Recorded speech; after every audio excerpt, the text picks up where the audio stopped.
Welcome to Love Them Knives. LTK here. We've got Goliath. Fancy Goliath.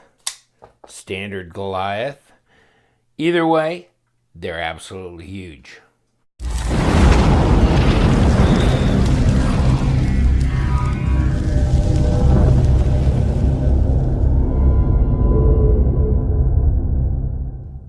All right. They're big knives, so if you don't like big knives, you ain't gonna like these knives. They're heavy knives. If you don't like heavy knives, you're not gonna like these knives.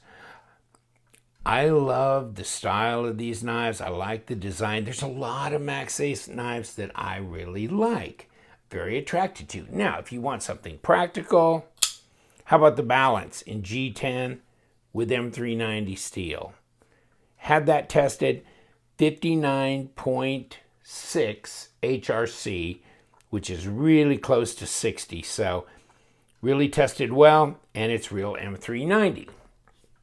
On the other hand, more fanciful knives that may not quite be your everyday grab and go user, and a little on the pricey side as well, like the Zerg. Maxace is so well known for doing the odd, the unusual, and the angular as well. These knives, however, different kind of cat. Got my camera raised way up here, trying to get back from the surface so I can function with these, because they're big. They're huge knives. Where's my Recon? Here's my Recon 1. Recon 1's a big knife. It's over 9 inches long. It was a big knife until the Goliath came along. That's just all kinds of crazy. Put the Recon 1 back. This is big. These are big knives. This is the first production that they did, over 4 inches long on the blade length, depending on where you're measuring. And if you measure down here from the tip, it looks like 4 1/4 just cutting edge alone. Basically about 110 millimeters. Not quite 9 3/4 inches and 24.5 centimeters. So not quite 10-inch knife, but it's bigger than the Recon 1, which is a little over 9 inches, maybe 9 1/4. Even bigger. Now, also way heavier as well. The action on these knives is really good. And this, of course, has a Tuyaknife bolster on it. So they did this Goliath all over again, using the exact same blade steel, the Bowler K110, which is Bowler's D2, their version of D2. So it's not a stainless, a true stainless. It's a semi-stainless. But these are all satin blades. These came with both satin and coated blades, and they had white scales, black scales, blue scales. Then they had bolsters. The titanium bolsters were different. They could be regular, just gray, or this color, or blackened, whatever. Not so on this. This is it for these. The only thing that's going to vary from one of these to another is this pattern on the Zirmascus. This backspacer is titanium. The pocket clip is titanium. Obviously, that's in play with the previous model as well, so I don't think there's any change up here. I was chasing a satin blade on this model because I would have rather had a satin blade. I'm going to run myself right through there. I would have rather had a satin blade on this one. After I got this one, I go, oh yeah, I could have got satin. So I went chasing it. Well, it was too late. They were already sold out. I even contacted Chan Aiden on his Instagram. He's the owner of Maxace, and he said, no, we're done. So there are none. And I looked, and there was no satin blade models available, and they were all gone. But he did say there's another fancy version of the Goliath coming out, and they will have satin blades. So I've been waiting for that. And there, you know, it's kind of almost pointless to do the video on these because they were all sold out, gone. So I waited till the fancy version came out, and the action on these is great. Just follows you around. They're a liner lock. These are not titanium liners. These are steel liners, and they're skeletonized. And somewhere around here, see, this is the original. This is what I got. It was $100, the Maxace Goliath. And here's the stats. 9.8. You know, amazing, amazing. And 7.76 ounces. And they had them in all these different, you know, black scales with blue, white with blue, gray with white, you know, all this kind of mixed up stuff. And even more. It's crazy. Yeah, whatever. And then they get into other Maxace models. Here's a Disassembly. And the reason they feel so smooth when you function with them is because you got multi-row ceramic bearings there. There's the white scale comes off of the liner. Obviously, the liners are skeletonized for some kind of weight relief, which obviously at over 7 ounces still needs to happen some more. There's your back spacer. And I think I've got another Disassembly, a more comprehensive one. So, you know, you have your bolster that is a separate piece there. So, you know, swapping the scales out shouldn't be a problem. And also, if I wanted to take those white scales and dye them, that would be no problem either. You could just take this outer scale on each side off without disassembling the knife. And then, of course, your ceramic bearings. And there's all your other hardware. And, of course, one more. Couldn't stop with just that many. Next, the test information on the Bowler K110. This was an HRC of 58, which is just within the range.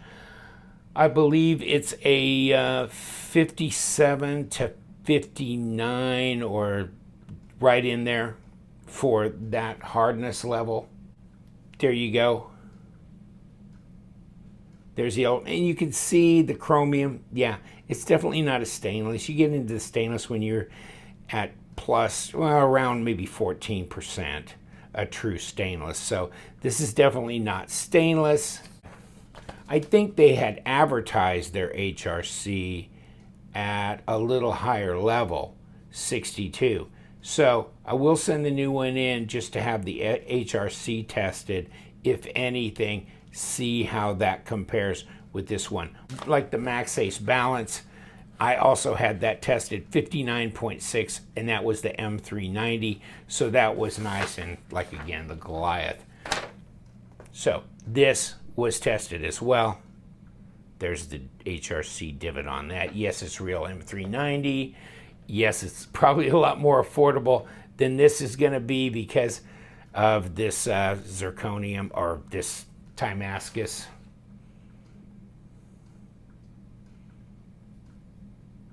Pretty though. I'll give you the link to his Instagram. Also, there's a couple of other Maxace Instagram sites that are interesting. And Midnight Cat Studio, that's another knife that Maxace manufactures. And they are doing all kinds of really high-end. And one of these days, I'll try and get one of their knives in here and go over it. It's just, they're pretty expensive. Nice surround pivot.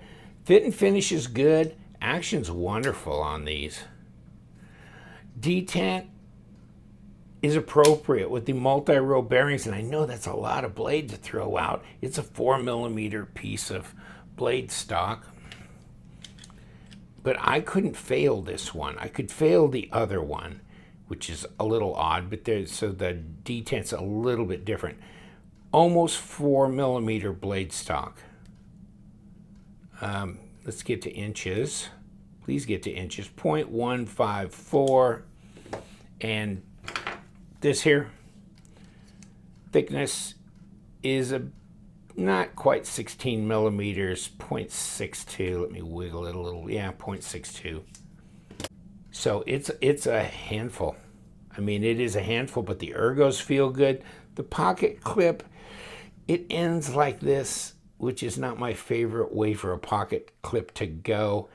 Don't think that deep carry is appropriate for this kind of knife, especially this heavy. And let's get that part of the equation done as well.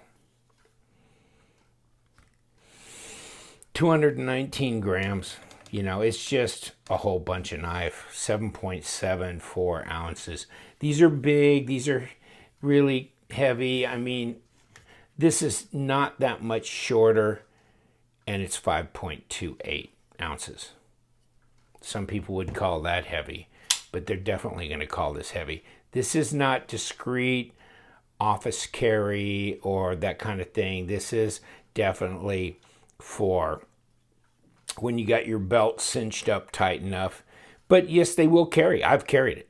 So I can do that. I got put jeans on and all that kind of stuff. Just throw it in my pocket and pretty much ignore it. It's not that incredibly difficult to carry a knife like this. Very sensible as far as the blade shape goes. I mean, it makes more sense than some of their kind of wild angular designs that they've done. Yeah, and it's sharp. You know what? The other one is too. I like both of them. I'm thinking about, you know, patching together a Frankenstein knife here. Maybe putting some white scales. Take these white ones, put them on this with the Damascus. Would be stunning. But also you could really do a lot of things like dye these scales any color you wanted to because they're white. Then what color would go good with this? Maybe a green, maybe a purple. You know, you could do anything and put them on here, then flip the black scales on here because you've got that coated blade anyhow. Regardless, backspacer, good ergos, front choil, fairly thick blade stock, flat grind, sharp out of the pouch, easy to disengage with the pass through here. See? Yeah, it's about a 25 to 30% lockup. Both of them are about the same. That is sweet. Multi-row bearings. It's not that the detent is that intense. Come here.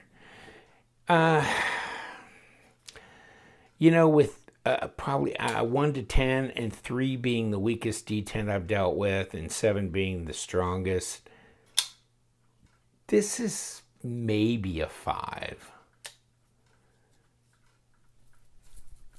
Yeah, maybe a 4.7 to a 5. But that is a big, huge blade. But on those multi-row bearings, it really deploys easily. The good thing about when you disengage, it's already over the detent ball, so it just drops.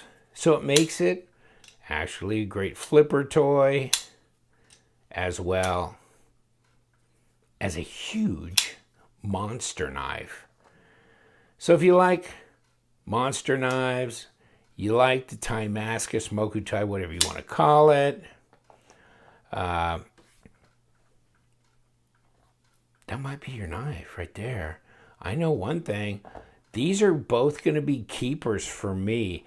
I want to see how this all goes down. If you want one, you know, check it out on White Mountain Knives. I will put a link down here to White Mountain Knives. I don't know how many he's got to sell. So they may disappear quickly. take care. Appreciate it. Hope you enjoyed just having a look-see. And regardless of, kind of how you react to these, to me, I'm really happy with them. Take care. You know what we do around here. We love them knives. So you guys, stay sharp.